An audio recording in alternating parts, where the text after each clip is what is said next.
ప్రారంభిస్తాయి. తర్వాత ఆ మ్యాగ్నెటిక్ నీటిని మనం తాగినప్పుడు ఆ మ్యాగ్నెట్ మన శరీరం మొత్తం పాకుద్ది. తర్వాత మన శరీరం మొత్తంలో ఏముంది, ఇది దేంతో తయారైంది? Blood cells. బాగా జాగ్రత్తగా వినండి, ఇది మ్యాగ్నెటిక్ వాటర్. ఈ వాటర్ బాటిల్లో ఉన్న ఈ మ్యాగ్నెటిక్ వాటర్, ఈ మ్యాగ్నెట్ వాటర్ ని మ్యాగ్నెట్ గా మారుస్తుంది. తన ప్రాపర్టీని నీళ్లలో వదిలేసింది, అందువల్ల అది మ్యాగ్నెటిస్ అయింది. అందువల్ల మీరు తాగిన నీళ్లు మ్యాగ్నెటిక్ అయింది. ఇంతకు ముందే నేను మీకు చెప్పాను, మన బాడీ దేంతో తయారైంది? Blood cells. బ్లడ్ సెల్స్ లో ఏముంది? హీమోగ్లోబిన్. హీమోగ్లోబిన్ లో ఏముంది? ఐరన్.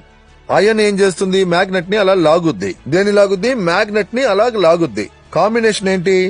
మీరు మ్యాగ్నెటిక్ నీరు తాగారు, సో బ్లడ్ సెల్స్ లో ఉన్న ఐరన్ మ్యాగ్నెట్ ని అలా లాగుద్ది. అలాగే లాగింది. మ్యాగ్నెట్ లోపల ఏముంది?